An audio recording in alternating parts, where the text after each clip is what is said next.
What are they, spaceships from Mars? No, they're Frisbees. Watch it soar. It flies way around like a bird. You can even run for a pass. You can play all kinds of games. Isn't it amazing? Frisbee Flying Saucer. Yours at toy, drug, and department stores.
What are they, spaceships from Mars? No, they're Frisbees. Watch it soar. It flies way around like a bird. You can even run for a pass. You can play all kinds of games. Isn't it amazing? Frisbee Flying Saucer. Yours at toy, drug, and department stores.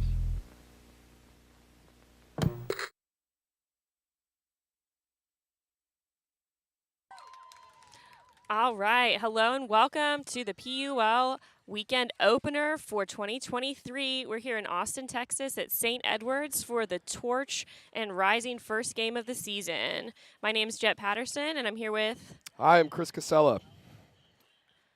And it's going to be a great day of Ultimate.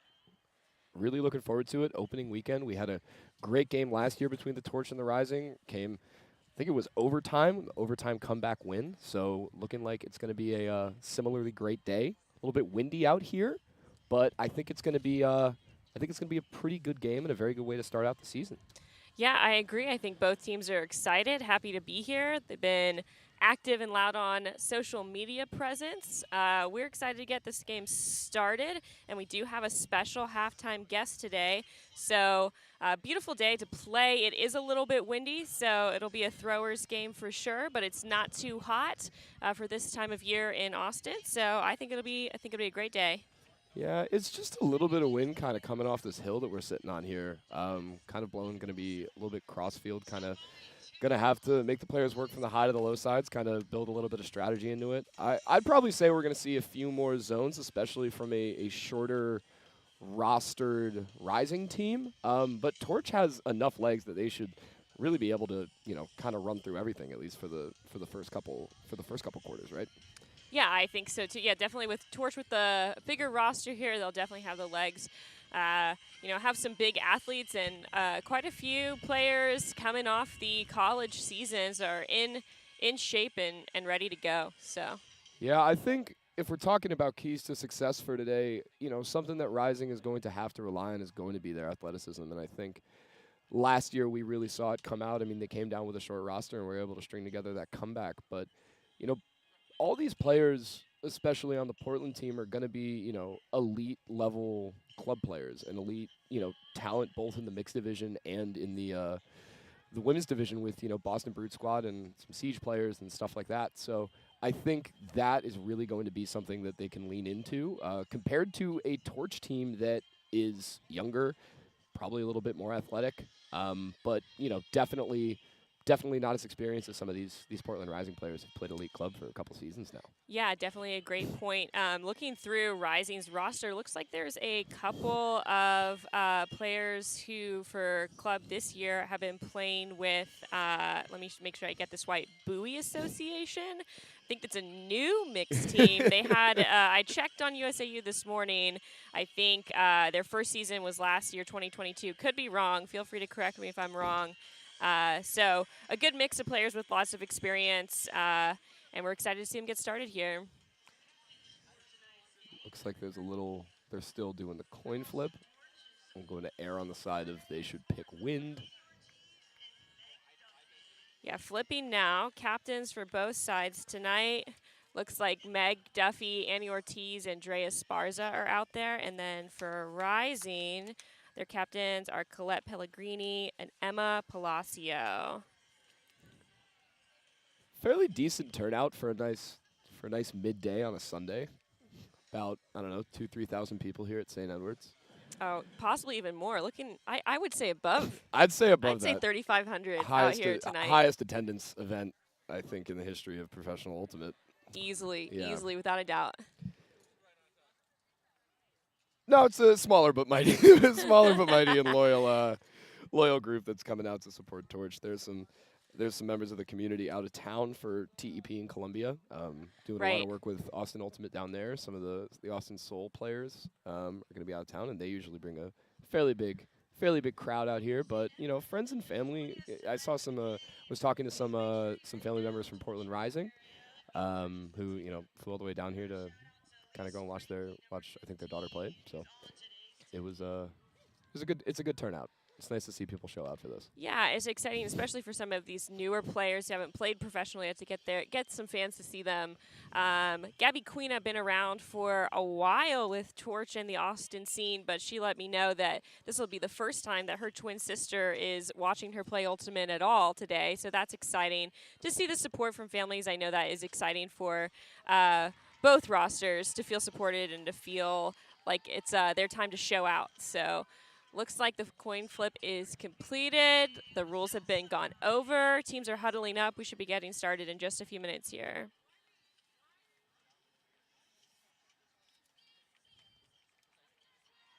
We're talking about there's a large gap between the benches and the sideline. You're like right. Yeah. very pointing that out. There's a pretty big gap between the two of them. But that's how that works. So it's an interesting dynamic with you. It's a kind of a team choice. If you are not on the point, are you sitting down or are you expected to be standing up on the sideline? Oh, you got to be standing. I remember last year though they pushed it a little bit away from the fence. So I don't know. Maybe expect to see some fan involvement with some disc sailing this way. Yeah, I wouldn't be surprised if some discs end up flying over the fence into the stands here today. But that's the experience. That's the interactive nature of live sports, live Ultimate. Torch sending some players over now to the sideline to wave, say hi, get a split sideline. You know what they say, the 8th player on the field, sideline, having somebody else there to talk, tell you what to look for, tell you when the disc is coming, when it's in the air. Looks like Torch is starting on defense. Number 42, Meg Duffy with the disc to pull.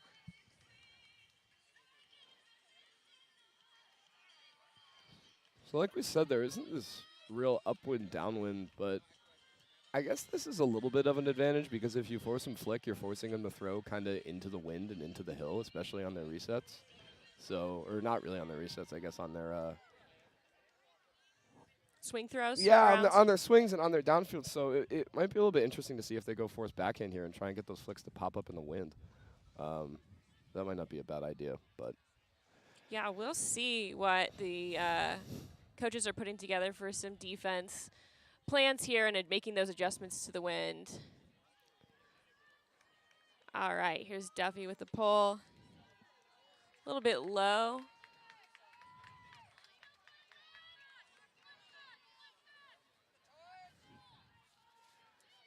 Rising, picking up the disc midfield. Big up, kind of floating. We're seeing that wind carried out of bounds.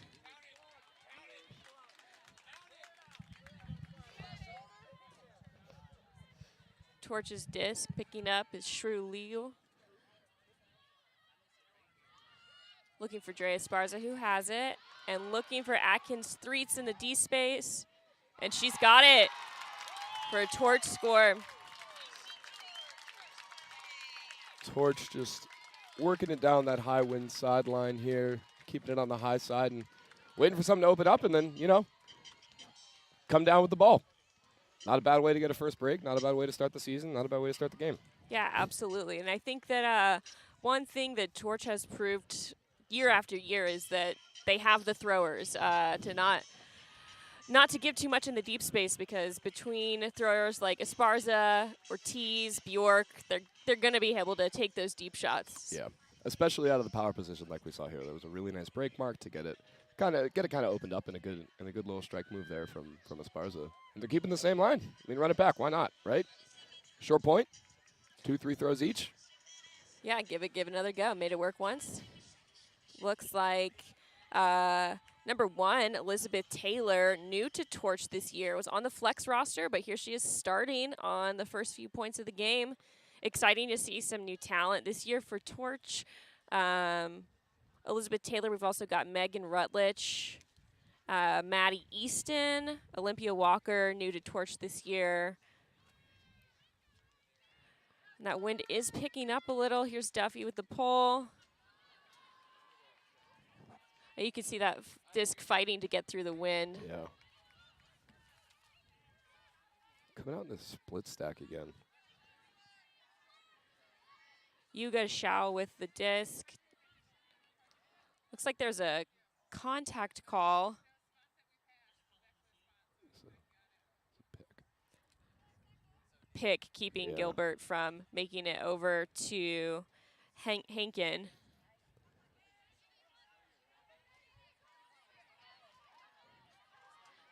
Oh, slip and fall from Atkins threes. She's back on the mark.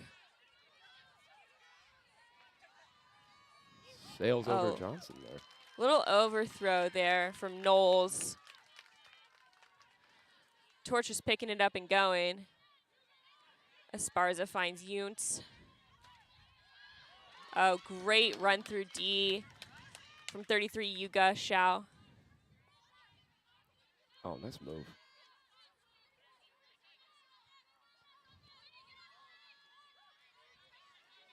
Knowles with the disc.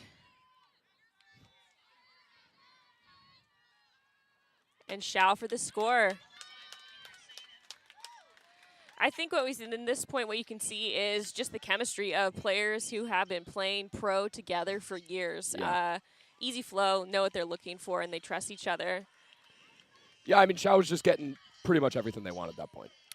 They're able to get very good separation, just both on those undercuts, and then, I mean, just a really easy strike cut to the open side for the goal. Yeah, and I guess that's a bookend score because it was Shao with the run through D Yeah. to generate that possession. So good start for her. I'm sure she's feeling fired up. Yeah. And that was really good work from Rising to move the disc laterally, kind of get it from the high to the low side. I mean, I think you see with a lot of these Boston teams, they're very comfortable swinging the disc, and this is across divisions. I mean, they're really comfortable swinging the disc, and then they'll get it all the way to one side of the end zone and just dish it right back for a real easy goal. So it'll be interesting to see if that, that play kind of comes on over to the PUL as well. Yeah, absolutely. And it's just one of those things as getting into these professional games, these players have to crank up their defensive intensity a little bit to stop anything. Mistakes are much fewer at this level of play. You have to earn your turns. Pole goes up. Looks like it landed in. Oh. Rolled out, knocked down.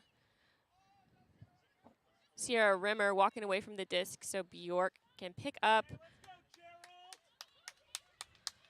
Rouse on the mark. Getting into the middle to Ortiz.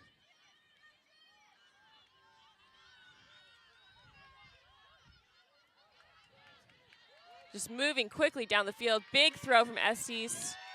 Looking for Berrigan. Slight overthrow. Thumbs up from Berrigan. Like the look. Get the next one. Those downward shots are going to be a little bit tricky. I think especially on the flick side there, Wynn's going to try and force it down, force it a little bit out. So Agree. Emma Palacio with the disc. Oh, wow. That was close.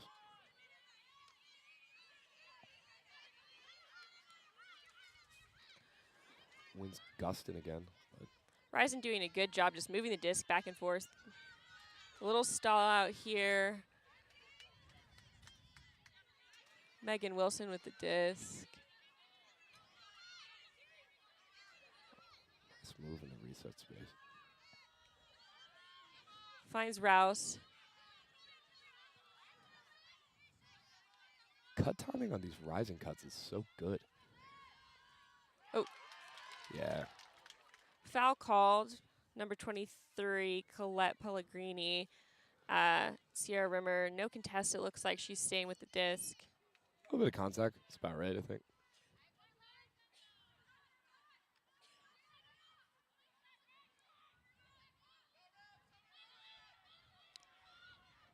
Nice move. Number 4, Mac with the disc, knocking on this end zone. Oh, big layout D from Summer Wilson. Looks like there's a call. It's another foul call. I'm not sure on that one. Yeah, I don't know about that one. I think just kind of the angle that you take maybe was kind of on the inside, or that kind of outside shoulder a little bit, but, it looked, I don't know, looked like she got the ball first, so. Looks like they're going to the observers for this one.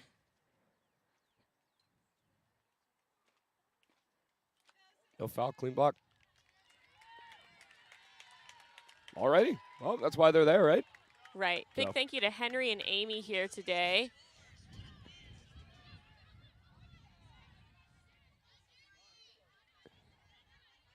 Charbonneau very involved in the Austin community over here for an AU.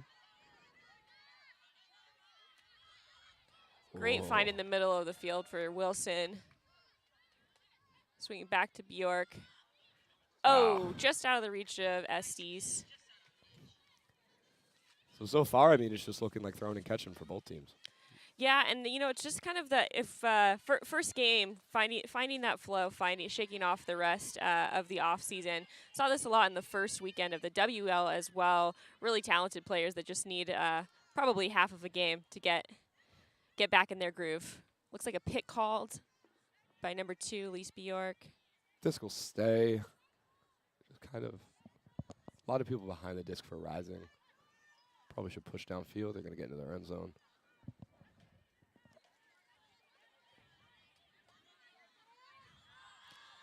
Lofty disc. Estes knocks it down. Gives a little flex celebration there. Estes generally one of the more charismatic people on this roster. What a shot. And she takes back off again. One big strength Estes brings to the table is just her speed. She's going to be gone, get that D, and be in the other end zone before you know it. Oh, huge. My. Oh, couldn't quite hold on to it. Okay. Hammer resets are definitely something that maybe we can go back to the drawing board and work at it, you know. I wouldn't say I'm looking at it for stall 4. Not looking for it super early, but, you know, it's a long point here. Another deep shot. Oh, that'll play. Bjork catches it. She's inbounds, but not for the score. Right on the end zone there. Stall count is creeping up. Ortiz with the reset.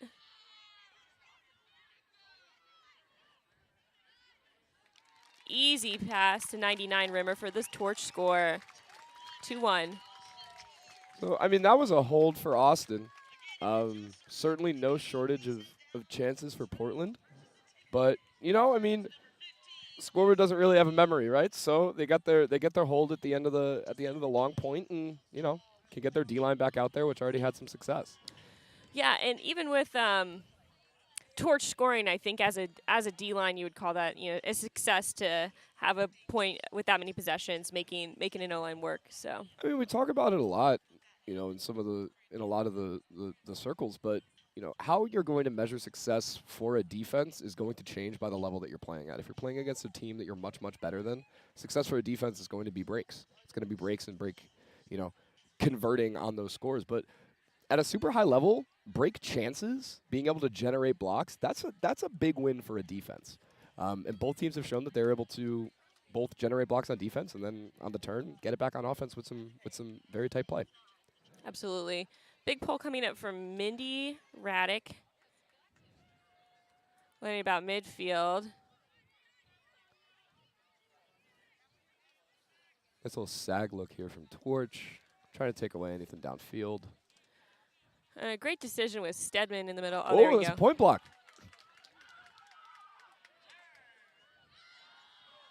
Big look from Stedman. It's floaty and hanging. Knocked down by 17, Kelsey Devlin. And the crowd goes wild.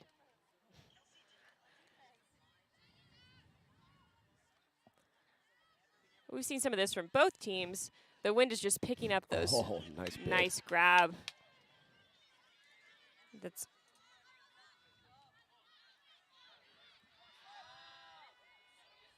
Aaron Ray with the big throw to 51. Tess Johnson. Rising score 2-2. Really good bid there from Hampton to save possession in the middle of the field. Johnson, one of the bigger names out of the Northeast. Definitely have heard them both playing for teams like Boston Slow and also Lexington Sprocket. But very dynamic downfield player. Can go up, get discs when they need to, and as we saw it right there, able to streak deep. Real in the goal, 2-2. Yeah, absolutely. Johnson, been playing Ultimate since her freshman year of high school. playing at the highest level available now, and also going back to the youth and coaching high school in her spare time. We've talked about this a lot. What's generating talent for the bigger Ultimate Cities is having higher level Ultimate available in the middle school and high school space. So awesome to see these WMB players representing in leadership and coaching roles in those spaces. It's so important to have elite players come into schools and, youth programs and really can find, really give some of these younger players people to look up to and role models and, teach them what they know. It's great.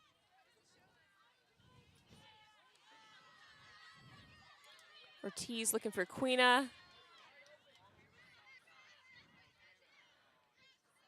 One thing I would say of Quina is a very patient player. She's going to wait until she has the 100%. Great asset for a team like Torch to keep the disc, keep the possession.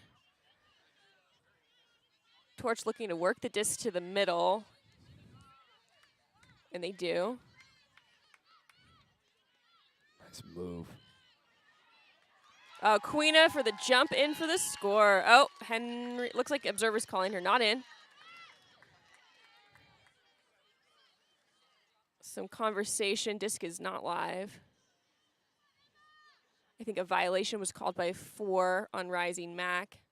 So you should be able to stall before they tap it live.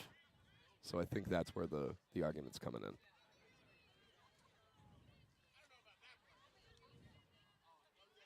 Oh, nice. Nice.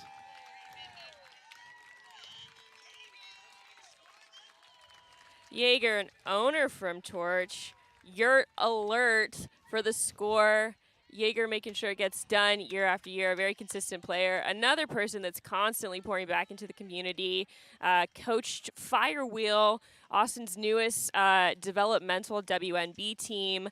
Austin with 2 newly formed WNB teams. We're having a combine tryout on April 8th, next Saturday from 10 to 2 at Westlake High School. If you haven't heard about it, check it out. Reach out to Torch for more information. Hope we'll see you out there. It's been great to see those teams come up, especially after what I think everybody would describe as a little bit of a drought for women's non-binary teams after Showdown kind of took a step back. Absolutely, yes. After Showdown took a step back, kind of a stutter step year for the WMB community. So to see the comeback being putting together 2 teams in one year last year in 2022, really exciting and very encouraging for the future of WMB play in Austin. Pull is up from Shrew Liu. Oh, nice pull.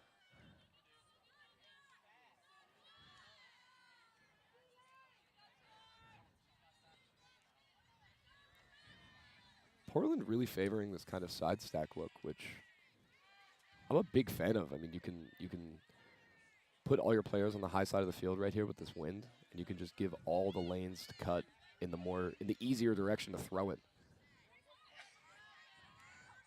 They can just play catch going downfield. Whoa. These 2 by themselves need to get some defense in the middle. Knowles with the disc. What? Great grab from Shao.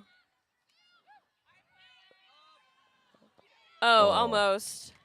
Nice around look from Hampton, but just out of reach of Knowles. Looks like that layout might have hurt a little bit. Yeah. Knowles went really high with that hand. Kind of went over the disc with the bid, but, good play there, good look. Just didn't connect. It's a hard place to be to get the disc off, but Aspars is going to get it, make sure it's taken care of. Torch in their end zone, needs to get to the middle. There we go, Rutledge. 29 Rutledge, turn. Oh, no, saved by Atkins Threets. What a play. Great job. Atkins Threets is one of those players who's not afraid to put her body on the line. Oh. Just out of the hands of Taylor.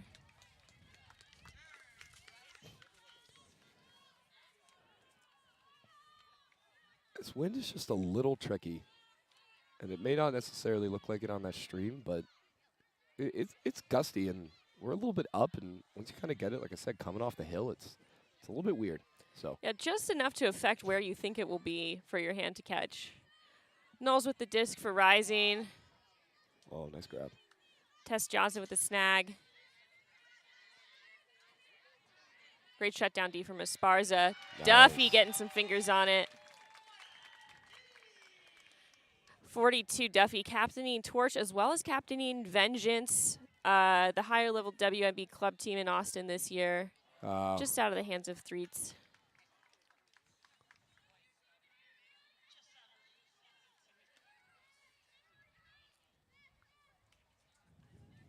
About 45 seconds left.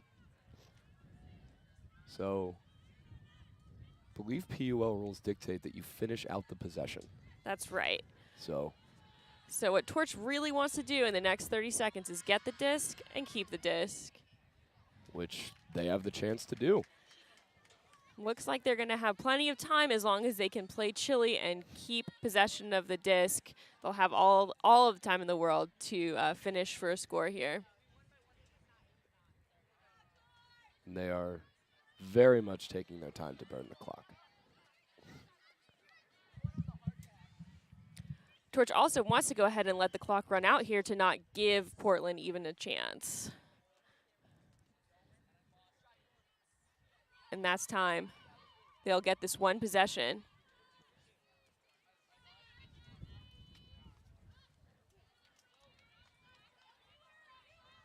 Esparza with the disc now. Esparza, not new to the game, is just not somebody who's going to take risky shots. Out of hand. So that'll be the first quarter. Pretty low scoring so far. I mean, 3-2. I think everybody's trying to figure out how to play in this wind a little bit. And, Yep. you know, I mean, it's 4 quarters. It's a long game, so they're going to figure it out. You know, they're going to figure it out. They're going to figure out the throw, and they're going to figure out their systems and how to adapt. And I think in the second quarter and as we transition into the later parts of the game, it'll be pretty good. Yeah, absolutely. Both teams kind of going back and forth here. I'm sure we'll take a second on the sideline talking about what's working, what's not working, and how to make those adjustments for this win, like you were saying. It will be interesting to see if any changes are made on this defensive side with the forces. It does look like the disc is just getting away from us on this stand sideline for both teams. Yeah, I think some teams tried to start out with some poach looks, and I think sagging the lane works especially well when you can when everybody's trying to force the disc to the low side and off that side stack. I mean, you should definitely poach like that. And Torch was doing a fairly decent job. They sent 3 people into the lane, one on the mark, and this kind of sag look while they were playing person matchup defense downfield. I think they were able to. I don't think they were really able to force turns as much as it was Portland with some execution errors.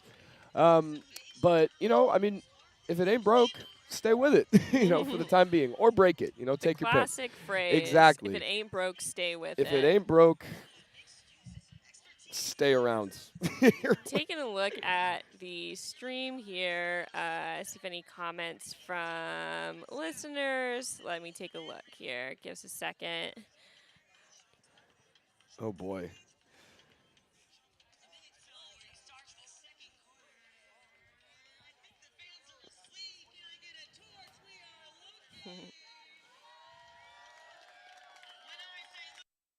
What are they, spaceships from Mars?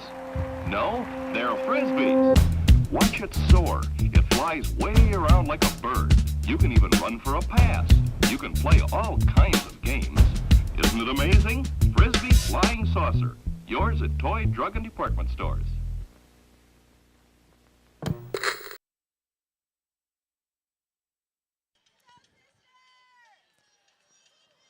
All right, well, we're back here. Second quarter, about 10 seconds till the starting pull for this second quarter. We have Rising pulling to the Torch offense.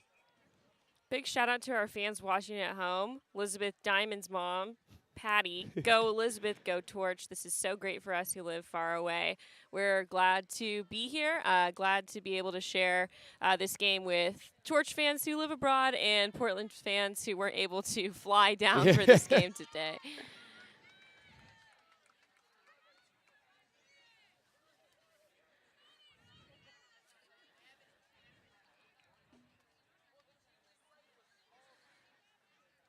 A little bit of a two-person zony look. Pochi on the mark.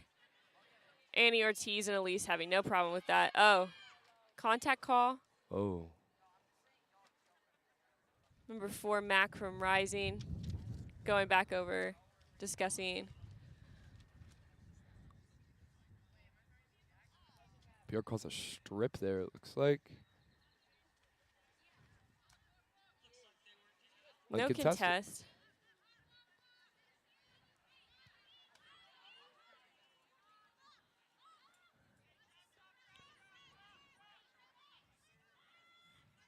Just out of hands of Bjork.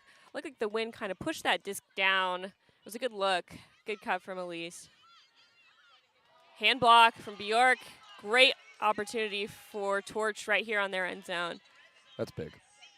That is big. Let's break. Sierra Rimmer with the disc. And a little crowded. Oh, great grab from Julia Smaltz.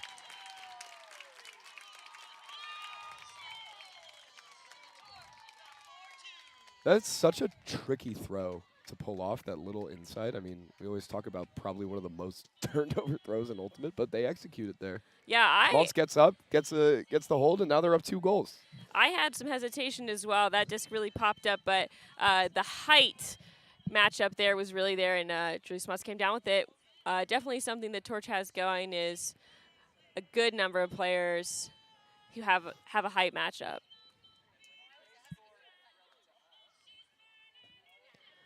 Four 2 now.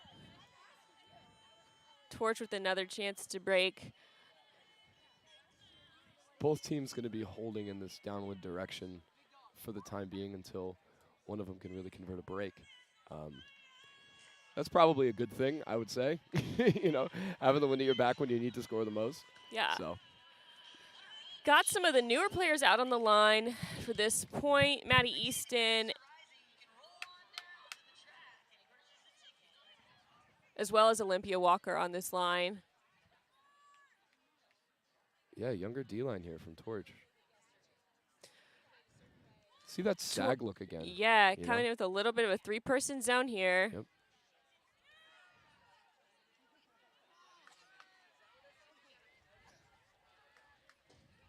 Nice movement from Rising.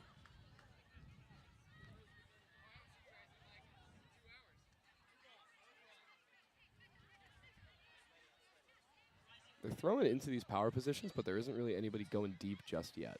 So maybe definitely kind of see that develop. Those chemistry things, seeing that that's about to happen and taking off. Oh, nice move. Just a little too far there. Zhao overthrows Hampton. Pretty fast player, kind of difficult to do.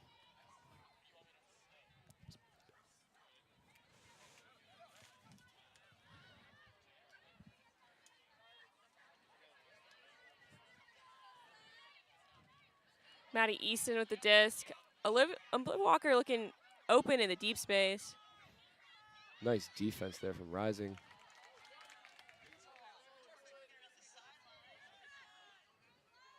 Radicki, one of the shooters for this Torch defense. Absolutely. One person I don't want the disc in their hands if I'm Rising is Mindy.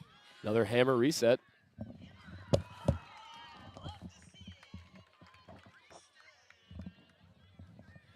Bree Stedman, another very confident thrower, not afraid to throw things like the hammer reset. Olympia to Sonia to Mindy. All 3 of those players played together for UT Melee. They have a lot of history. Oh, yeah. Triple coverage. Oh. It's a good throw, good run. Just the having 3 defenders in the space and the wind, letting that disc float a little bit, making it difficult to come down with. Yeah, that was a really good throw there from Stedman. Apparently, you know, even going in that that upwind direction a little bit. But you know, I mean, law of numbers at some points. Just rule of numbers. Law of numbers isn't a thing. Nice throw here.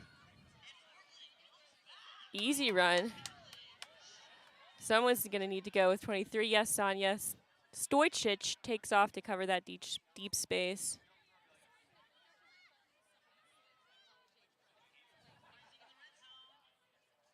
Oh. And no one really there with Kelsey Yeah. Devlin for the rising score. Looked like Knowles almost threw it right into Devlin. Just didn't even see him kind of sneaking up and almost just threw it right The into their own player. surprise score. Exactly. Nice little jump from behind, like a ultimate play. So good work there from Rising. I mean, think some really good defense, especially off the turn. It's important for your offense to be able to get the disc back, especially if it's a little bit gusty. You're going to see a lot more turnovers. So, Absolutely. you know, throw a really nice huck to Hampton, go the full other way, and lo and behold, they get their hold. 4-3.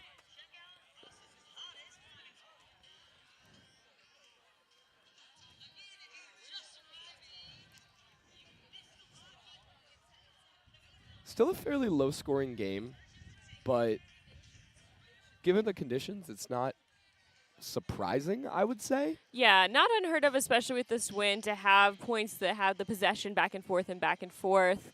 Yeah. Each team getting several chances each point for the most part so far. Rouse with the pull.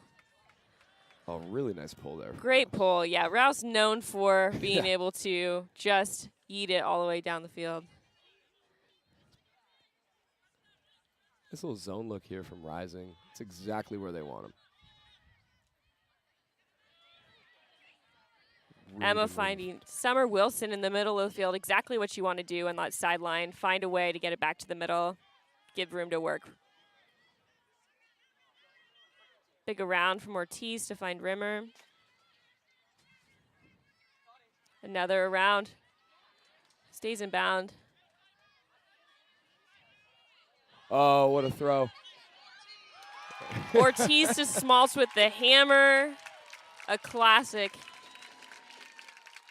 I think it's the first downfield hammer we've seen today on the reset space.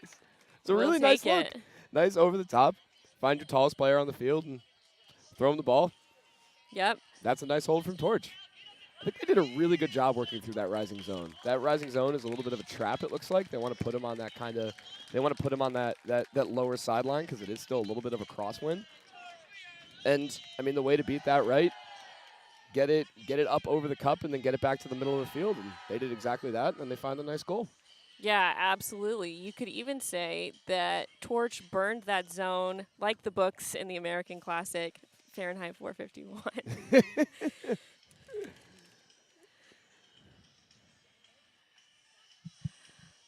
Doing a lot of reading down here in Austin, trying to occupy our time in between the rainy days. It's a little bit muggy, but you know, I think last time this year was 85 degrees and It was hot. hot. Yeah, it was hot. last year for the first game, so we'll take it. Yeah, it was hot. I switched into a dry fit shirt this time because when we were on camera, it was just sweat. It was terrible. Oh, nice pull. Rolls out. Cheers from the crowd to kick it 5 yards back. The classic. Yes. It's a strategy. Breaking the rules. That's a good one. Hannah Henkin picking up for Rising. They do take it 5 yards back. Miscue in the reset space. Mm-hmm. Torch's zone, very effective immediately. Yeah. Nice cut there from Robbins. Oh. A little over the top of where Yunta's cut was heading. Yeah, I think the player's still trying to figure out the angles for this wind. I mean, we've seen some go over, we've seen some a little bit too far out, and just those little slight adjustments in this wind are going to make the world a difference. Rising moving quick, but there they are trapped on the sideline again. A tough place to be. Oh, nice throw. Oh, good find.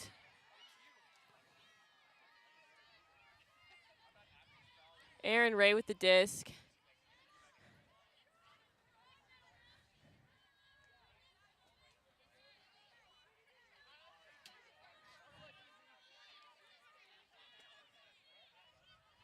And that disc is up, looking deep, looking for 19 Hampton, and she's got it. What a shot. we were talking about the edge control there, and that was absolutely perfect. Get it that nice little high, kind of arc to it, right out in front of Hampton. Didn't really have to do a lot of work to read that disc.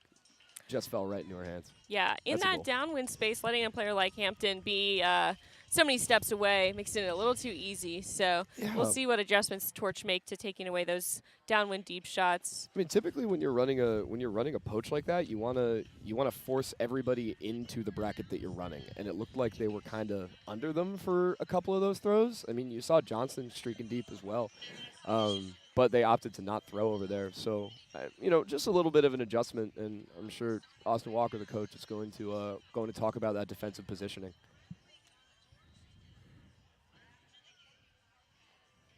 Got some bubbles going in the crowd. Bubbles giving a clear idea of what's going on with the wind. Some of the players on the field picking up some grass as well to get a better understanding of the wind for their throws.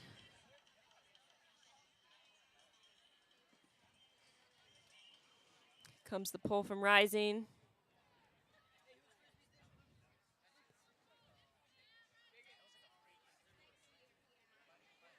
Ortiz picking up.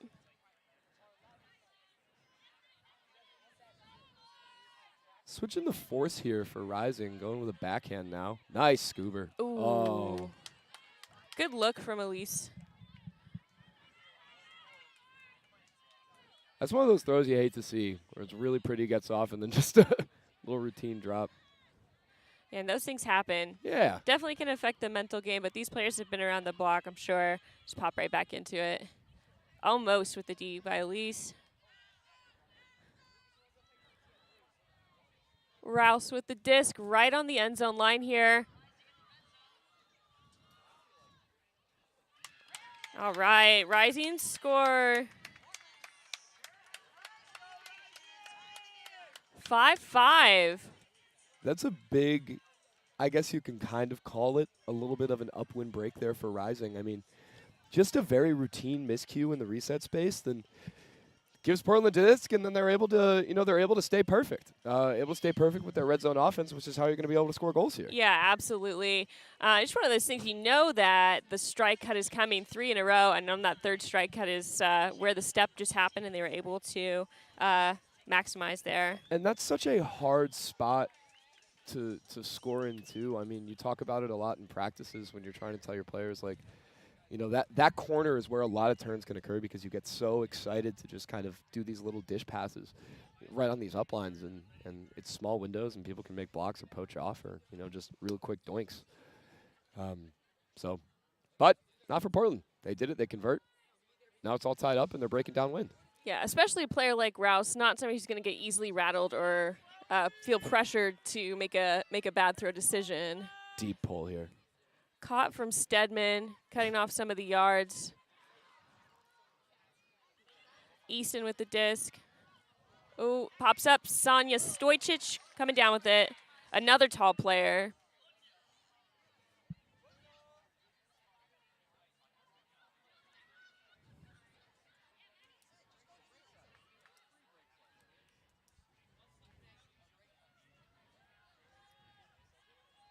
Rutledge with the disc. Oh, miscue. Another drop.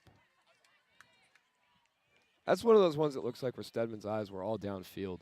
Just didn't really see the disc into her, didn't see a disc into their hands. But that's how it goes sometimes.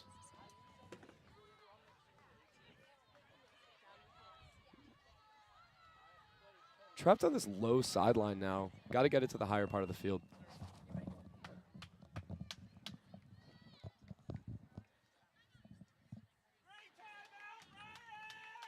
Looks like a timeout from Rising. Pretty good timeout call. Get a little bit recentered. Big break opportunity here, so no reason to rush it if they don't need to. Yeah, absolutely. And this could be, a break that sets some tone. So it'd be a good time to get some of your stronger O players out there, which is one of the differences in the PUL versus what some of the ultimate that league or club players are used to. On a timeout, you can sub in different players. I mean, you could do a full line switch here. So I wouldn't be surprised if Portland not only throws in some of their better offensive players. I mean, they'll put in their entire O line. And then a different personnel look here, a little bit more height here for Torch. But that was a we just got broken. We need to throw out an offense D line. Absolutely. Or, you know, so that was a good look from Torch, and I mean they were right there to punch it in, and you know sometimes you just don't convert on those, and now they gotta go back or in the disc on defense. Yeah, looks like definitely some changes on the line for Torch, as well as Rising. Esparza tapping the disc in.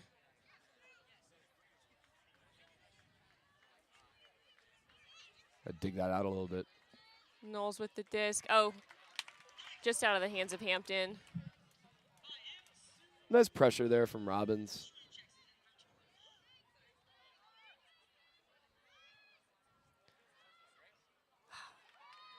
Wynn picked that up just a little bit.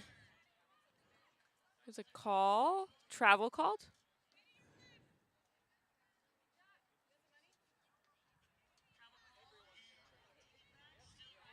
Hampton with the disc on the end zone. Oh. Be a good time for Torch to get a score here, but we don't want to get impatient. Gilbert by herself. Floaty disc. Stay with. Oh, boy. Making it exciting. Yeah.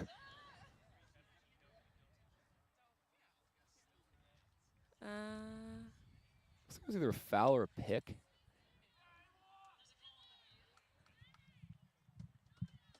Oh, timeout. Called. Again, Torch on their end zone. Time to put in the power line, the get it done, the will score line. Yeah. I mean, if there's no reason to save timeouts going in the half, right? Absolutely. So I mean, you may as well burn them if you got them, and throw out. Torch can throw out their offense here. Really make a conversion. So.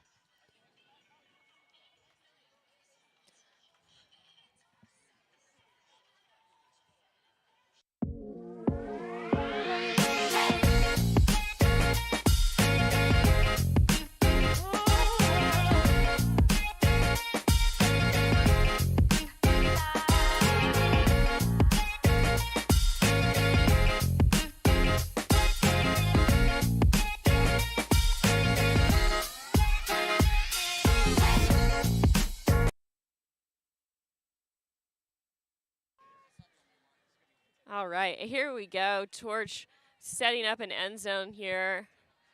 Bjork to pick up the disc. If I was coaching Torch, that's who I would pick as well. Nice inside break there. Oh, no. Oh, and a foul on the throw. Foul on the throw. Bailed out there. No contest by Devlin on the mark. And this is a hard place to get the disc off, especially with the way the wind is blowing. No matter where you throw, the wind is coming back at you. Yeah. You want to get low snap on these resets, and they're going to pop up. Reset to Ortiz. That tight strike is an Ortiz special. With very little space, she feels confident getting it. Estes with the disc. Back to Bjork. Torch is going to want to be incredibly patient here and keep the disc. Hampton knocks it down, and she's by herself in the end zone. Estes going. Oh, what a grab. That's caught. Wow. Oh, what a sequence. Oh, amazing. I did not think that would get caught, Yeah. but that's that professional level. Two big layouts for the score. Rising just a little bit more on it than Torch. They were gone, and Torch defenders were nowhere near. Yeah, I mean, that first one over to Hampton, it looked like that was just going to drop, and it was such a great grab. Looks like that was Palacio with the score, I think. So that's a hard point for Torch, right? And you know, it's one of those where that is your hold point. That is your line that you throw out. That's like, we need to get this hold here. Yeah, definitely frustrating to see that happen, but they turn it over, they get the disc back, they turn it again, and it's all in these kind of, smaller reset execution spots. This was a really good block, though, downfield, and I think that's reading what Ortiz is going to do. The rising defender just understanding, okay, they've beaten me 2 or 3 times with this little swim move to the inside Right, shoulder. exactly. What can I do differently this time? Exactly. Find a way to kind of close down those looks. So, all square on breaks now. Torch going to look to hold downwind. Stedman to Radke. Torch looking a little bit less intense than the start of the game. Would love to see them pick up the intensity just a bit as we roll into this next half of the game. Be great to score again. Yeah. And tie it up on the way into half. And a drop from Stojcic.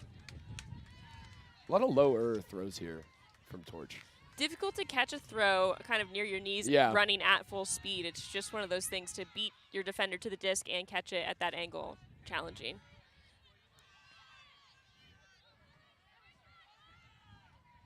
Rouse with the disc. Mac going deep. Rising players showing that they're not afraid to leave their feet. Oh, Frankie almost had that one.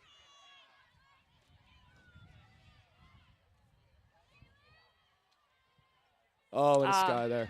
Easton, great position, great body, but unfortunately, Caitlin O'Connell just had the height matchup on that one. Yeah, just went up right over Easton. Easton probably wins that in a foot race, but in the jump ball, that's not their game. And that's 2 consecutive breaks there for Rising. One going downwind, one going upwind. And that's big, especially going into the second half. And right now, it'll be interesting to see what Torch does because 28 seconds left in the first half. It's a possession game, and if you give Portland the disc back, it's their point to lose, right? So really just want to see some patient offense here from Torch. Maybe burn down the clock, and if they can't score, go into the half down 2. Go into the second half down 2 Absolutely, goals. yeah. Ideally scoring, if we can't make that happen, playing defense enough to let the possession end with Torch. Got to get some lugubrious facial expressions off of the faces of these Torch players. We need the energy up and fiery to keep neck and neck with these Rising players. Esta's doing her best to get the crowd hyped up. Got some higher energy music in play.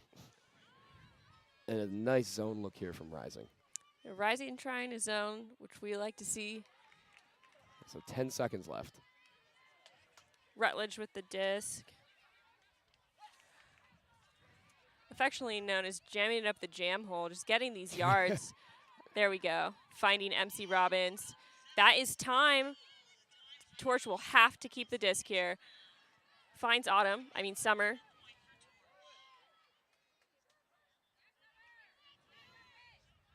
And they're just playing catch here. Duffy, a great person to dictate the offense on a possession like this. Oh, just a little bit too slow. Didn't see Knowles coming up behind for the D. And that is half. Torch 5, Portland 7.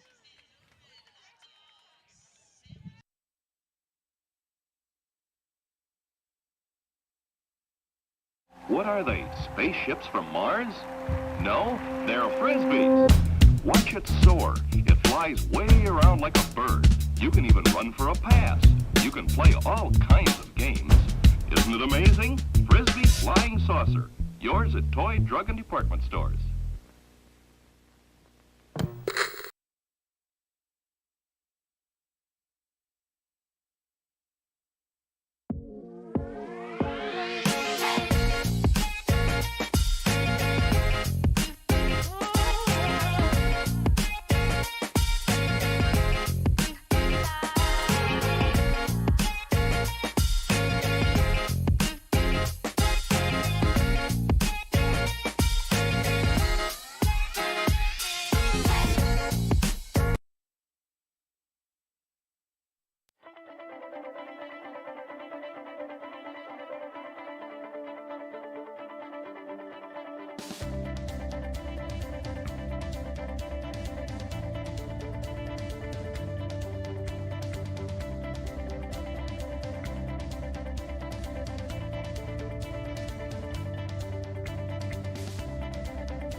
All right, and we're back. Pull up from Torch. I'm going to pass this over to Chris so I can have a bite of this peach. Yes. Looks like Torch coming out in that little poach look once again, just sagging the lanes, but keeping their bodies open to their players so they can go and make a quick block if they need to. Nice ceiling there from Easton on that far sideline. They're working it back through the middle here. It's important in these zone looks to keep the disc in the middle of the field. Even on one of those forced middle zones, I always tell people, let's just keep the disc moving in our own hands, crashes from the back, not try and put us on the sidelines. And Rising should have no problem swinging the disc around here. Yeah, really no one there with Hampton. I don't know if she was in, yeah. Oh, no, they'd call her in? Okay. Yep. That's a grab. Toe the line in the back.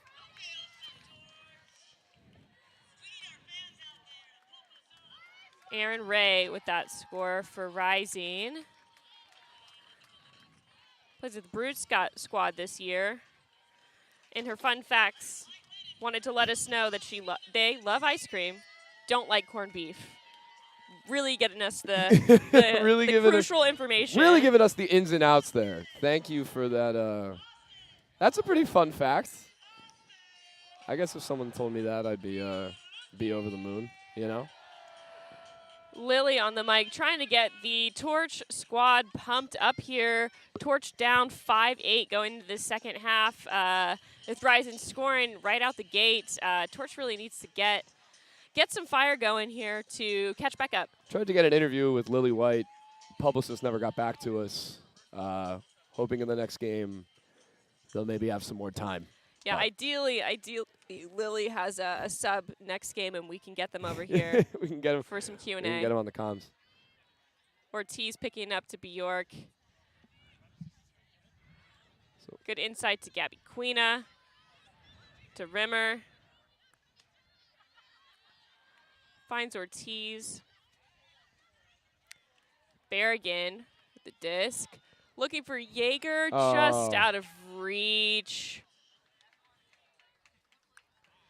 One player I'd like to see a little more from is 14, Emma Berrigan.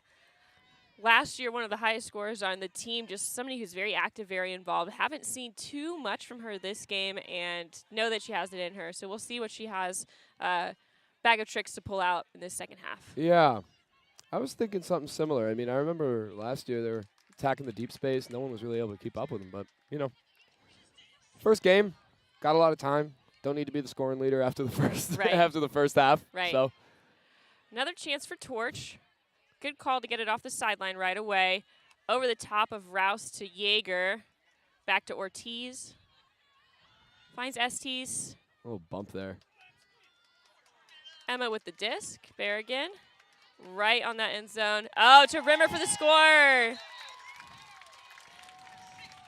We were just talking about Emma Berrigan getting more involved. And there we see her going, striking up the sideline, getting the disc. Just a nice little easy dish for the goal. Berrigan's ears must have been burning. Didn't like us talking about her that way. She said, listen, for that score in. Put some respect. Put some respect on that name. Oh, it's a lot of Heat theme music. I understand now.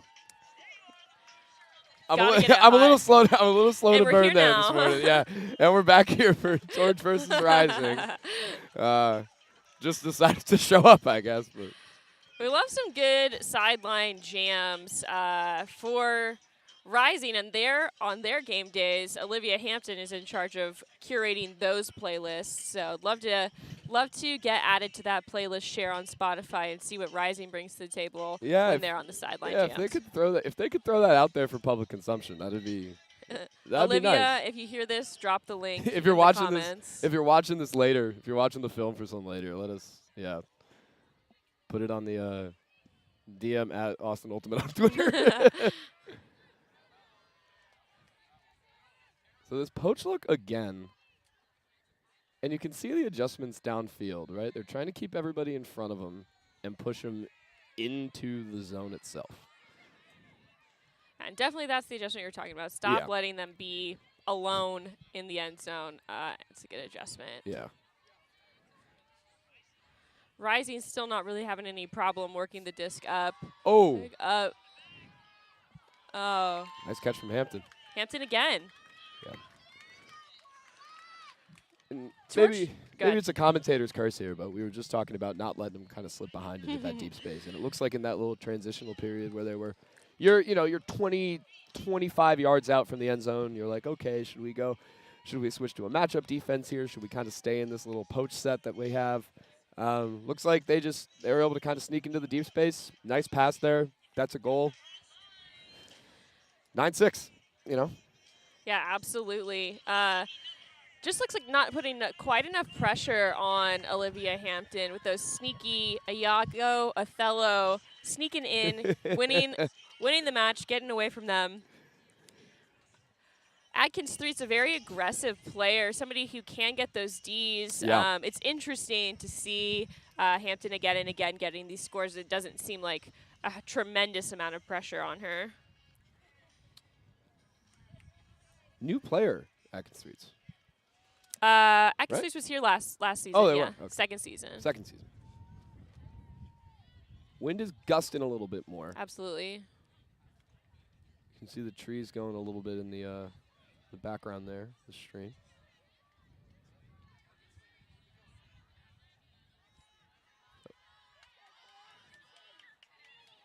Get it to the high sideline and then work it across the field. Perfect. Your has it to Estes There it first is. score. There we go. Offense is easy here, Jet. Offense is easy.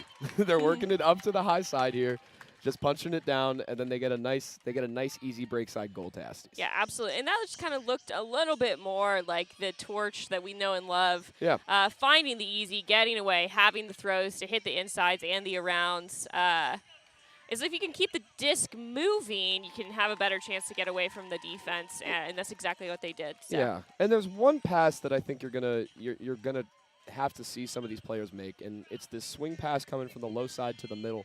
And there's one more option, and both players haven't really taken it yet. Both teams haven't really made that last one swing move, and right there we saw Torch do it. They got it, just dribbled it right down the sideline. For the goal. So we'll see if Rising makes a similar does that kind of similar movement. I would. They'll come out in their side stack, I'm sure. Put it up here, and that makes it a little bit more difficult. But 8 minutes left in this third quarter. Rising to receive the pull from Radke. A little bit of a short pull. That wind gust on the release. Yeah. Wind making the air pretty viscous to get the disc cutting through. yeah, Dragging a little bit. Atkins 3 very on the mark. viscous air. Nice little flood play here. Knowles with the disc right on Rising's end zone line here. Torch will have to pick it up over the top. Nice. Great pressure from Torch in the end zone. Brianna Stedman with the disc. They find Stojcic.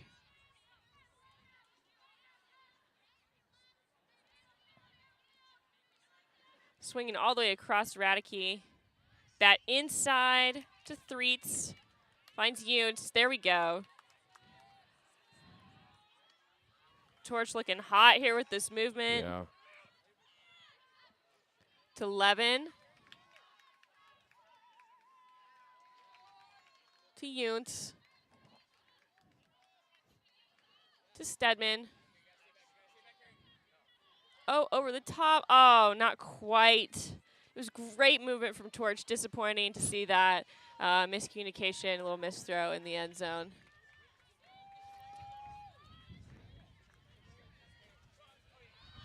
Oi. Disc is up. Someone's got to eat that up. Yep. Yeah, there it is. I think that's Mendiata. 95. Yes. Foul on the throw, it looks like. So this is going to come back.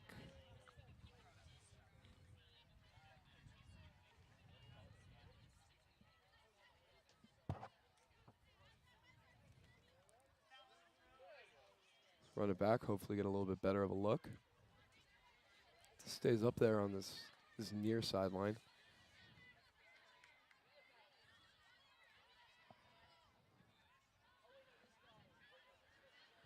Torch doing a good job of keeping them downfield.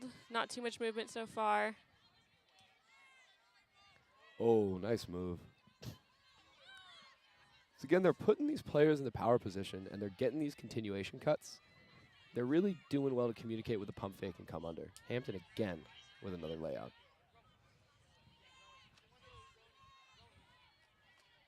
Johnson with the disc. Finding Shao. Finding Knowles. Just playing catch. Rising will have to make a little bit more space. And just like that. And there it is. There's They the took space. the suggestion, taking the note. Yeah. Rising there once again, feeling comfortable, working the disc laterally. They get it in that low corner over there and recognize, okay, we can either just go back and forth, play a little catch, or we can switch it up a little bit. We can move it back towards the middle of the field. Yeah, definitely Rising not looking nervous at all when they're getting in those positions. They're looking very comfortable there, which I do think is where they are beating Torch is finishing in the end zone. Yeah. Torch not seeming to have any problem getting there, but converting once they get there is what's holding them back from this being a closer game. However, 7-10, pretty close game. When Rising was here last year, Torch was up pretty significantly, and Rising came back in overtime to win by 3. So especially in these pro games, really no telling. Once a team finds a groove, catches a little heat, catches some fire, where the momentum will take them. Yeah, and the momentum swing hasn't necessarily hit yet, I think, for either team. Agreed. Right now, they're just kind of trading points. So that was a hold for Rising. It was a hold for Torch. Looks like there's a prop on defense there. Okay. That's back in. Oh, nice shot. With a little float. Does she have time? Oh, not quite. That's a good shot there from Torch. Yeah, I think that's a look. That's the throw.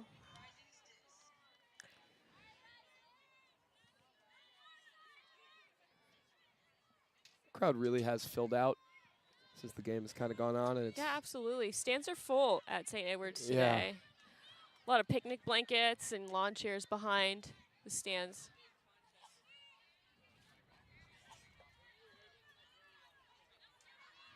Nice. Oh, almost there. Right, Palacio with the disc to Rouse. Pick called. Don't think it affected the throw. That'll stay downfield. That's one of those where you can kind of go either way, I think. You get a little cooked on a move, and then you're like, oh. Oh. Ortiz shutting down. Nice D from Ortiz. Definitely not making that reset easy, which is exactly what they want. Sagging the lane here. Let's see if Rising recognizes the poach, gets it to the open player.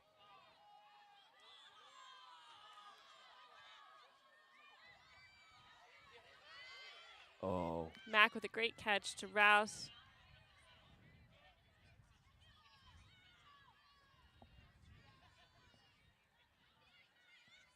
Ooh.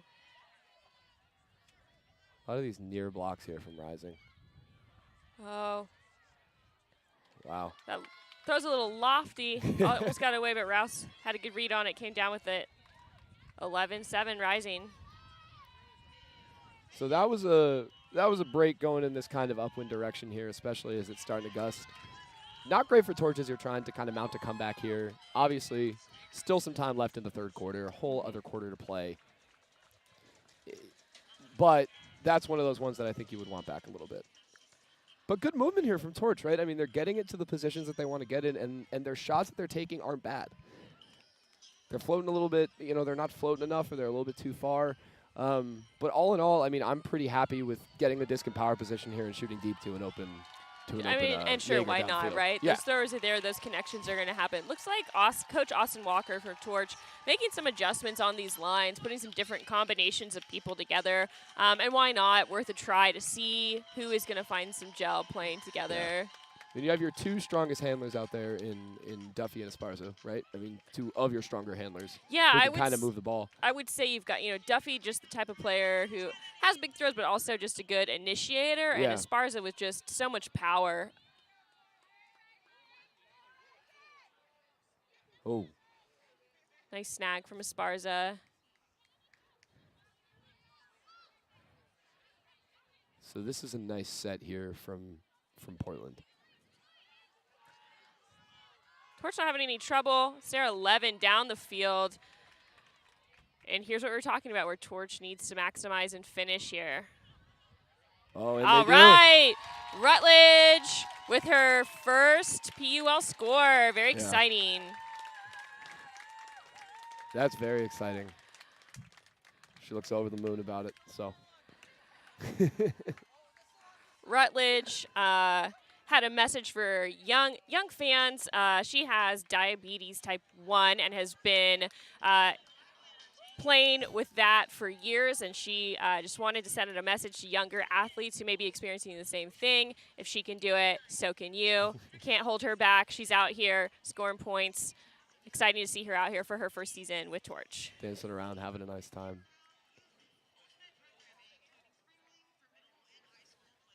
So that Portland set right there, that Portland defense, it started to slow things down a little bit. But once you kind of had this break going downfield, this big kind of over the top on the sideline, it really just kind of was able to crumple that zone. Yeah, and I think that's a lot of the Torch players knowing their throwers. Sarah Levin hanging out there in the deep space, knowing that those handles had the throws to get it to her, and she's standing there by herself. Yeah.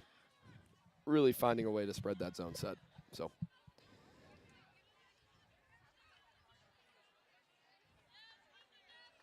Nice defense again here from Torch. Hampton going deep. I like the Walker-Hampton matchup. Oh, will this hang up? Just a little out of reach. Didn't float quite enough. Yep. Trying some different things, I do think one of the players that's quick enough on Torch to keep up with Hampton is Olympia Walker, number 17. Her first year with Torch. Yeah.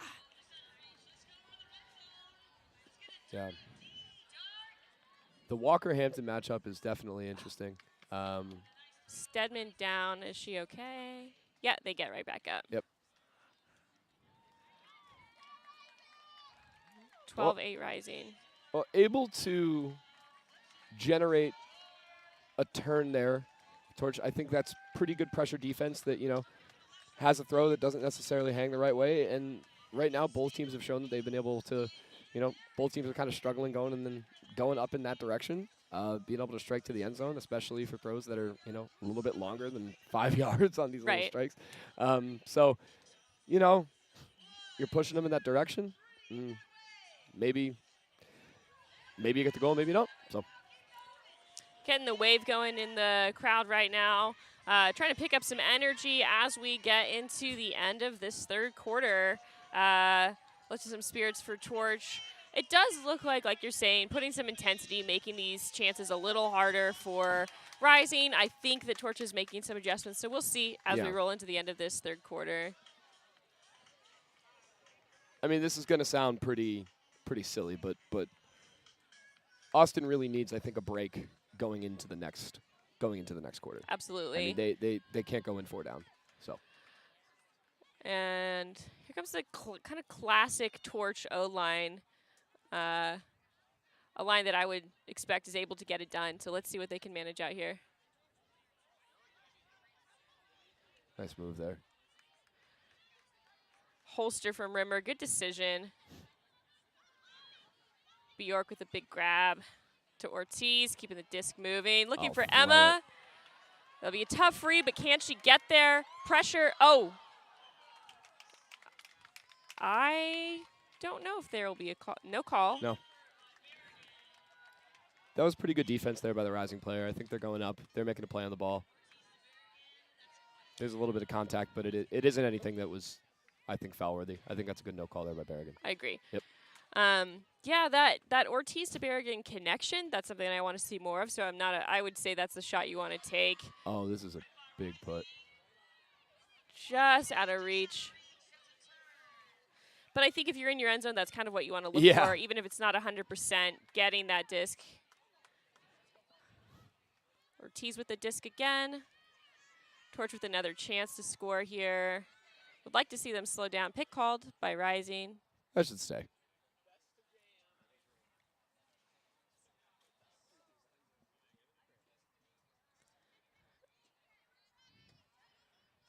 Bjork arguing it should stay. Ralph saying it should go back. Goes back. Huh. Amy Kay, the observer, get involved a little here. Maybe not. Just for clarification on the stall count there, it looks like. Julia Smaltz boxing her person out to keep the disc. To Rimmer. To Nice Estes. Big jump from Estes. Nice break. Emma Berrigan.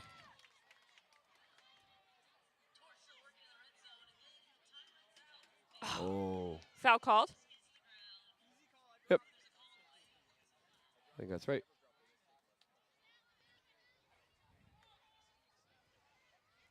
Two seconds left. Do or die here. Let's see what Estes can manage. Just score. There it is. All right. Yes. Big spike down. Okay, well, what did we say? They can't go into the half down 4. And they said they can't won't. go into the quarter. Exactly. They're going in down 3. That throw from Estes, light-bodied, bright, easy breezy, a nice summer drinkable Nice drinkable break over there. Exactly. to Bjork. We love to see it. Yeah. I think what Torch did very well at that point was they really utilized the break side, and they're capitalizing on these Portland players overcommitting a little bit on some of this defense. And, you know, I mean, we talk about Ultimate being a non-contact sport, but everybody knows who plays. There's a little bit of bumping, there's a little bit of holding, there's a little bit of pressure. And I think if you overcommit on that, you can really exploit that as an offense. And that's what is going to what's going to happen. It looks like our halftime performer is here, our three-quarter time performer. Yes, a little bit of break, so.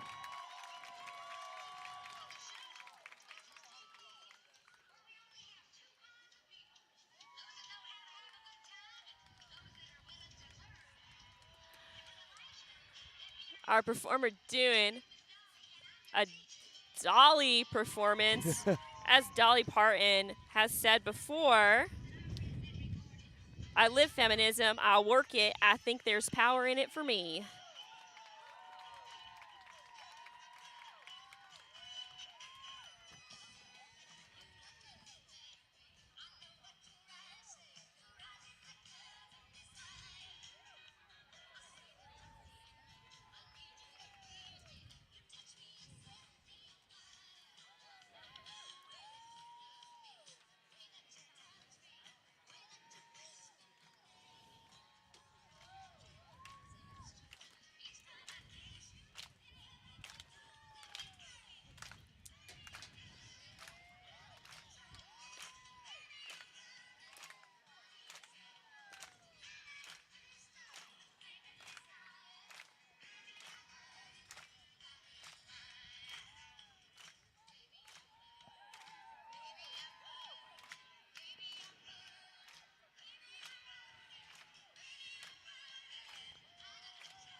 What are they, spaceships from Mars? No, they're Frisbees. Watch it soar. It flies way around like a bird. You can even run for a pass. You can play all kinds of games. Isn't it amazing? Frisbee Flying Saucer. Yours at toy, drug, and department stores. All right, big thank you to our 3/4 time performer. As Dolly Parton would say here in Austin, Torch would say, we think everybody has a right to be who they are. Big supporters of the rights of women, non-binary, and trans players in our ultimate community, of every gender expression and sexuality. Be who you are. We're going to get started on the 3rd quarter here. Both teams have lines out. It is 12-9. 12 minutes left in this game.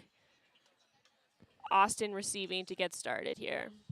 Let's see if Torch can get into some of that energy that we just got from that great performance at the quarter break there. I think this is going to be. It's good that Austin's getting the ball coming out of the quarter break, and the crowd's all fired up. They're all ready to go, and it's going to be an exciting 4th quarter ultimate.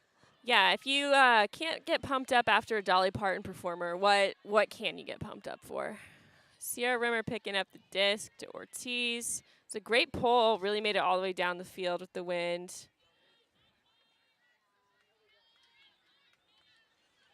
Torch players cutting each other off a little bit in the middle of the field. Found Estes. Back to Rimmer. Wilson going. Oh, come on. What a shot. Not in. Jaeger for the score. I think the pick is going to send it back.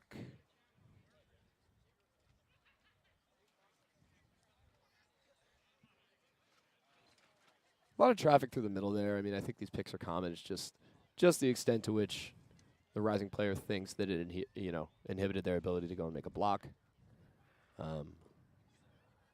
Right, yeah, the excitement on that end zone line, it's tricky to stay out of traffic, keep picks from happening. So, looks like it is. Jaeger's still holding the disc. Going back to Summer Wilson.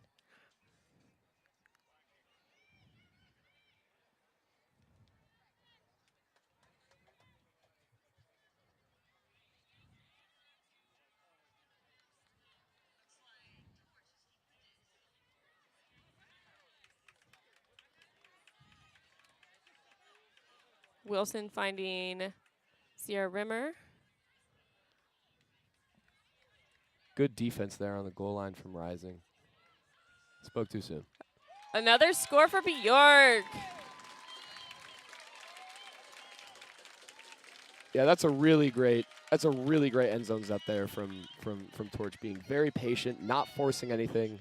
They understand the situation that they're in now, which is when they have the disc on offense, especially on holds, they need to score. Absolutely. And if they can grind those out for the next however many points, I mean they're back in this game now. I mean they're down 2, they're down 3 breaks it looks like.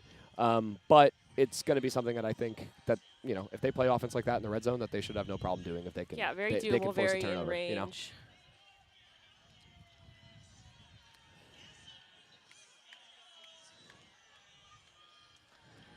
Mindy Radicke with the disc here. Growing up, everybody used to call Mindy the Hammer. I remember from people who used to play with her growing up, they would just say, yeah, she's just a hammer when she's out there, just throwing it as far as she needs to.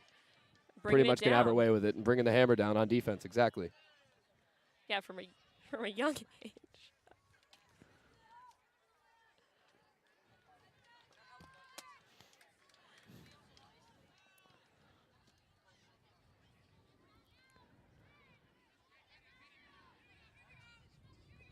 Rising with the disc in the middle of the field there after the bricked pull. Hampton going deep. Really nice defense on Hampton.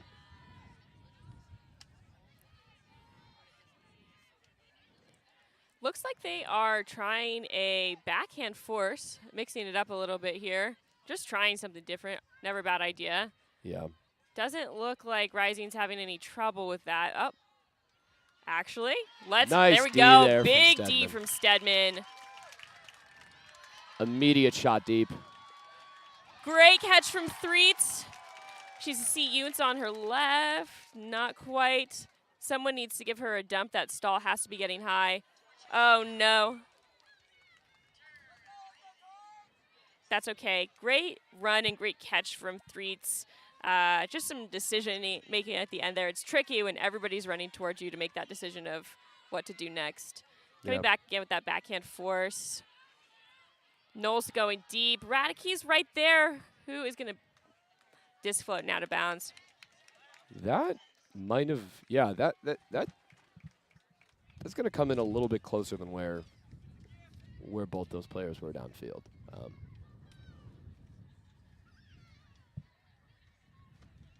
They got to get it off the sideline, first and foremost. Nice break. Whoa. Really good pressure pointing. defense. Knows what she wants.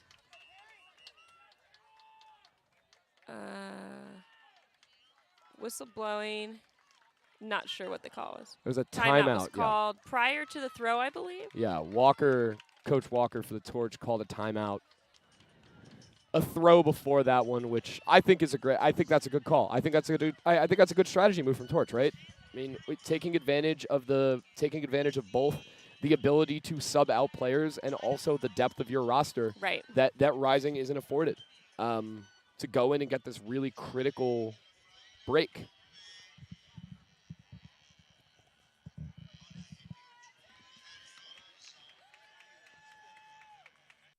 What are they, spaceships from Mars?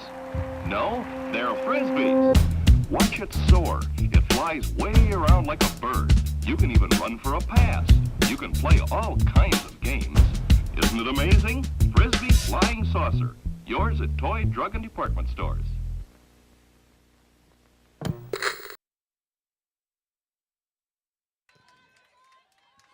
Okay, coming back in. Bjork with the disc.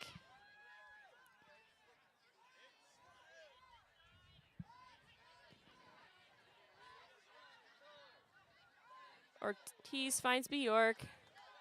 These Rising players are doing a good job shutting down players in the middle space. Big block from Emma Palacios. Great grab.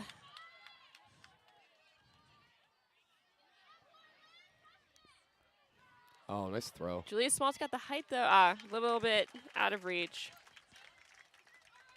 Those kind of bladey throws are going to be very difficult in this wind. I mean, I don't really see a need to force that there as the Rising player. I mean, you're up 2.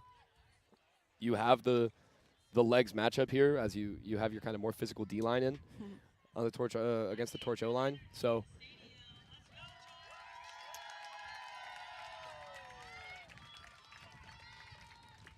but this is still a Torch break chance.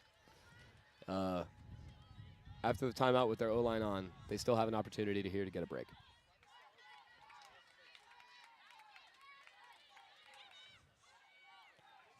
Wilson with a big catch. Big throw. Ooh, that might be too far. Just out of reach. A little bit too much of a windup for how the wind is blowing down. Wilson just didn't need to give it quite as much crank. Yeah, I think going in that direction, shooting from this kind of high backhand sideline is the look, and we've seen 2 of those now fly past the Torch receivers. So maybe slow it down a little bit. I mean, kind of take a deep breath and say, we're fresh, we can go and we can play, and we need this break. Maybe being a little bit less risky than they are right now. That's great pressure defense from Sarah Levin. Sarah Levin, an incredible defensive player as well as an offensive player, just an all-around star. Richmond Red Hot alum from my undergrad days at the University of Richmond. Playing with Waterloo for club these days. Contact called on the throw.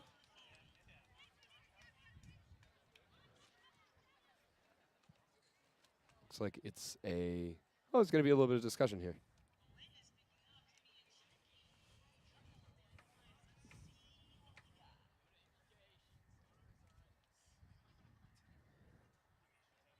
go back. Looks like it's an uncontested foul.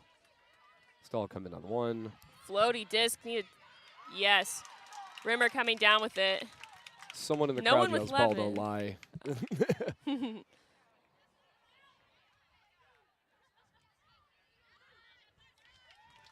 Get to the There goes sideline. Levin. Another go. Oh, yeah. Score from Levin. 11-12. That's a big break from Torch. We saw, again, getting it to this high backhand sideline. Shooting it down the line to a very nice open Sarah Levin. And that's a break, and Torch is back in this. 11-12. Summer Wilson getting that same opportunity, making that adjustment on the throw, taking a little bit of heat off of it, and hitting Levin exactly where she needed to. And that is so hard to do, not only throwing kind of in this wind, but also being able to get the confidence to take shots after they don't land. Right. Right? And especially in the same point. You know, it's very easy to get down on yourself, but to be able to say, no, I have this throw. I know that I have this throw, and I've thrown it so many times. Being able to take those shots as they come up. Absolutely. And then eventually knowing convert that on you them. have it to make the adjustment. Exactly. Especially these players. They've been playing long enough to know that they have those throws. And there's a trust, right? I mean, very Right. seldom are you gonna see people go, you know, throwing their hands up and saying, "Oh, I can't believe that happened." You know, it's a positive culture, and if you have that, you can cultivate that trust, and then you get players like Wilson who are able to take these shots, even if they don't land every single time. Rising using this side stack again and again. Torch seems to have not figured it out, but is putting a little bit more pressure on that side stack. There's got to be a deep shot here. It's a great throw to Hampton. Not surprising. Here comes Queena. A good switch from Duffy and Queena on defense. Great D. Oh, nice poach block. That's Nikki Gilbert. Great job.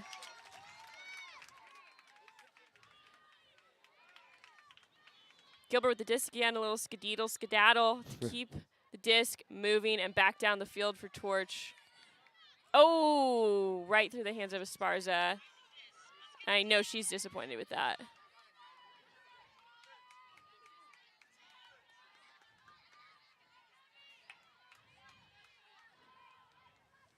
Score for Rising.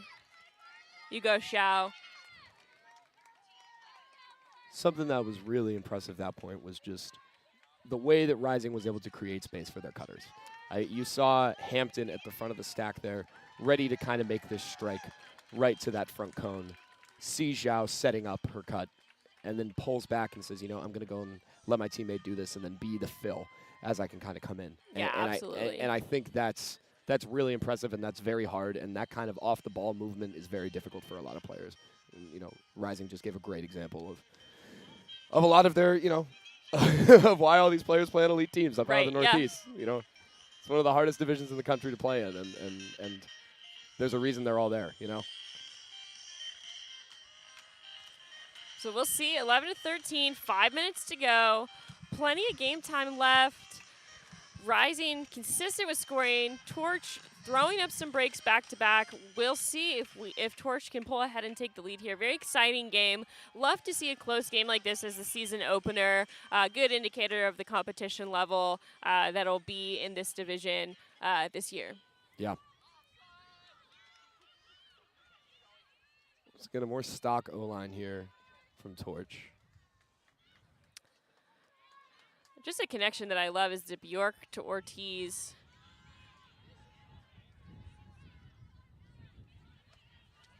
Oh. Rimmer with the disc. Oh, Smaltz was confident, but just fell right out of her hands.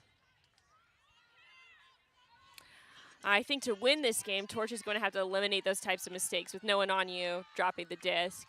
One of those things that, if we want to win, can't have it. Crowded space. Rimmer taking care of it.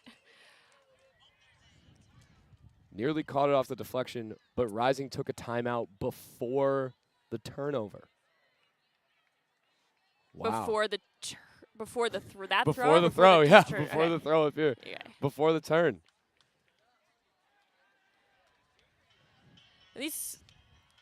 These coaches of Torch and Rising, know their stuff. You Yeah. can tell when things are maybe getting a little too hairy and Yeah. don't trust it. A little bit of an undo button with these timeout calls. Yeah, and I think being able to call those from the sideline as opposed to having a coach run down on you and say, burn, burn. Yeah. we have one, we have one, we have one. And sometimes our coaches can know a little bit better than us how good our judgment is. Yeah, right. So. It's impossible to overemphasize how coaching can both help and hinder play sometime. So it's been good to see these coaches out here. I mean, making really good adjustments, really impressive personnel management. So especially for a smaller roster like Portland, I mean, really good work.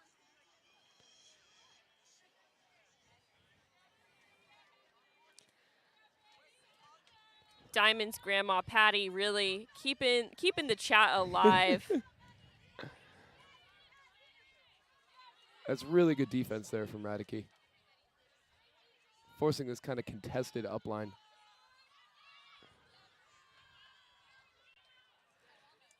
Tight on this sideline. Knowles with the disc. Oh, pick called, I believe. Hampton's all by herself. Yeah.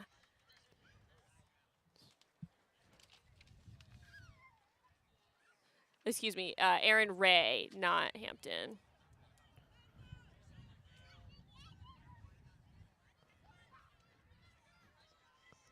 Same throw. Yeah, even before that pick happened, the step was there. Yeah. So 11-14 Rising. Well, I mean, that was a good opportunity there. I mean, sometimes it just doesn't fall your way. It's these points in the game where players really have to dig deep and coaches have to figure out what can I do to motivate these players to crank it up a notch when you're deep in the fourth quarter. These players have been playing hard the whole game, starting to run out of gas. I heard from the other sideline that Austin Walker is promising a free car to the player that scores a winning goal.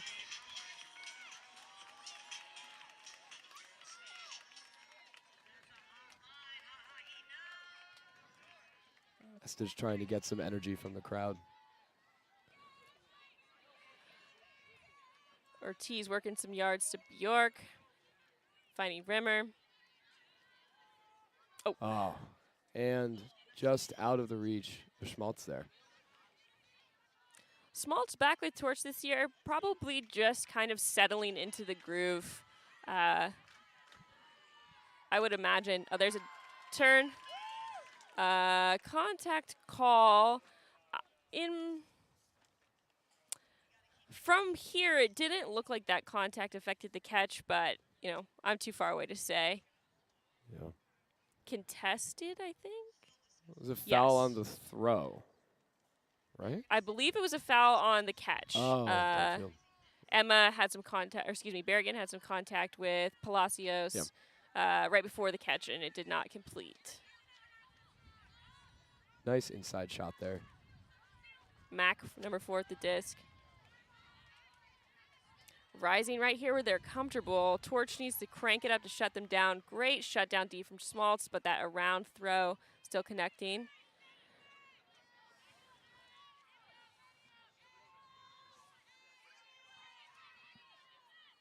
Nice swim to the inside there. Little bit of contact. A lot of bit of contact, apparently.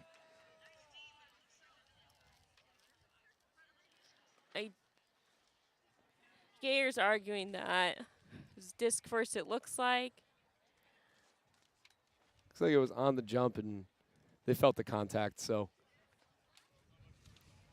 It looks like Gayer's arguing she was straight vertical, and the Rising player had contact with her, but Pellegrini saying they were going up straight as well. So. Looks like the decision's going to Henry. No foul. It's a no call. That's a turn.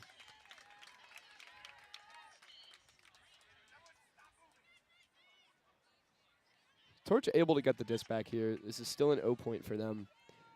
They're burning clock. You know, they need to Yeah, a this little one bit of tempo here. This one's crucial. We Yeah. need to get the disco and score and get it moving again.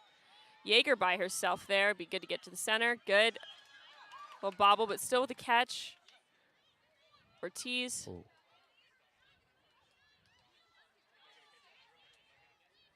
Finds Rimmer. 2 minutes to go. Knocking on the door there. Looking for Summer. Oh, and a third score for Bjork. All right, that's big. I mean, you're able to get the disc back after the miscue downfield. Disc a little bit too far away for Schmaltz, but here, I mean, you just see him working it up the sideline. You had Berrigan to Wilson up to Bjork.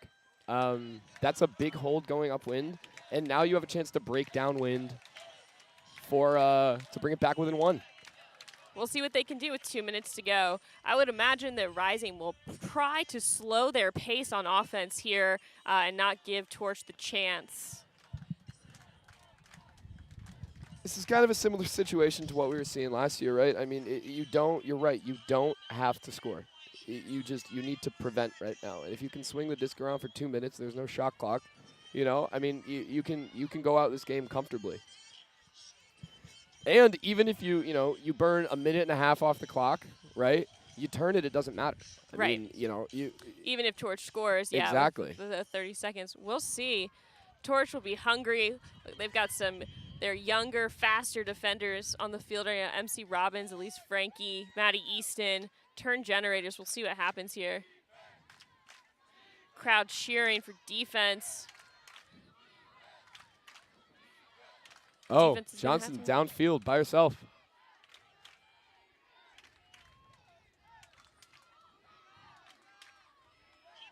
Robbins with a really good mark there. There's Easton with a block. There we go. Getting something started. We got to move here. Not a lot of to time go. here. Need to score and give themselves another chance. All right. Timeout. Timeout called. Excellent call. Good call by Walker. I think you generate that turn and you get your strongest 7 scorers out there. I think you put Elise Bjork back out there. I think you put Annie Ortiz back out there. I think you put Estes back out there. Wilson. Yeah. We'll see what Coach Walker decides to do. Yeah. I mean, I think you have Bjork, you have Schmaltz, you have Ortiz. Like you have the people that you need to go out there who can kind of dink and dunk it if they really need to. But honestly, you need a 2-3 throw hold here. You need a 2-3 throw score. Absolutely. So. Yeah. Not a lot of time to do it. I mean, it maybe wasted a little bit more time than they needed to getting a disc to the middle of the field. But I don't hate the point of getting it to the middle first, then burning your timeout so you have good field position. And right now they're just at the brick mark functionally. So this is good. Yeah, that's kind of what we were expecting. Queena out there, Ortiz. Yep. And Rimmer. So it looks like Ortiz is going to be up positive in space with this kind of host stack that they're running. I wouldn't be surprised to see looking for Ortiz, then to Estes for a deep shot. You're going to have your strongest thrower out here being able to get it. And it's Estes, and we need to see someone gone.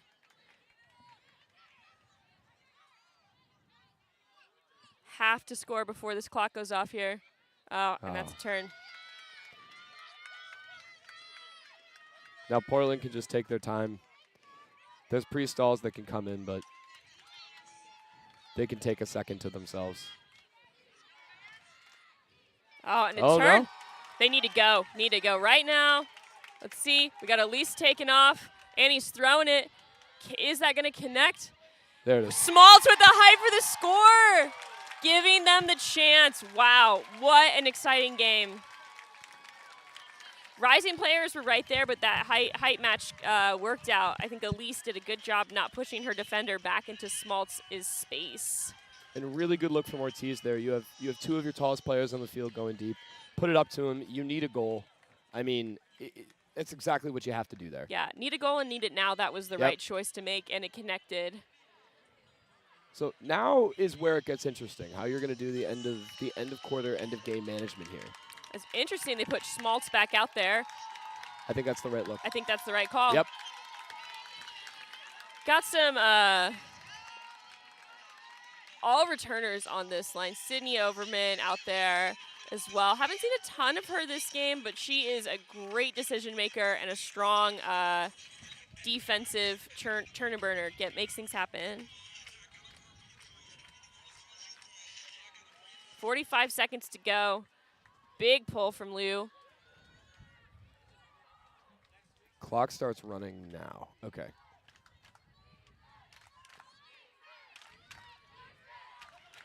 Oh, that's a Yoon's tight. wanting to be aggressive on that, and we got to kind of see it. Disc floating, Oh. and it's a turn! Torch will need to keep it chilly. We need to score this point. Back. Oh, no! Oh, no. That's okay. 18 seconds to go. It'll really come down to here if Torch can generate another possession. I think 1 or 2 reset passes is the game. Yep. No need to score. Just hold it. Clock stopped for a second. That was odd.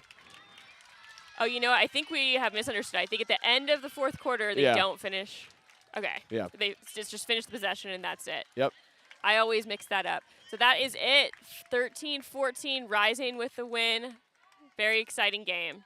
Yeah, I think you see a lot of you get a really good picture as to what this early season Rising team and early season Torch team looks like. I think Torch has the pieces there to string together these runs towards the end of the game, but it's just these execution things that kind of kill them. I mean, over here you see this throw connect. That's 1 or 2 throws, and that's a goal. And then we're 14-14, and we're going into overtime. Right. So those little kind of adjustments. And then for Portland, they're able to once again come down, take a long trip, and win a game against a Torch team with a short roster, and really relying on their experience, on their talent to make these big plays. So great game all around.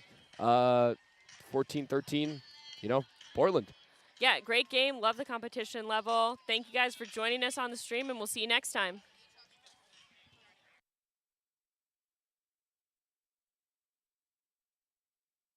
What are they, spaceships from Mars? No, they're Frisbees. Watch it soar. It flies way around like a bird. You can even run for a pass. You can play all kinds of games. Isn't it amazing? Frisbee Flying Saucer. Yours at toy, drug, and department stores.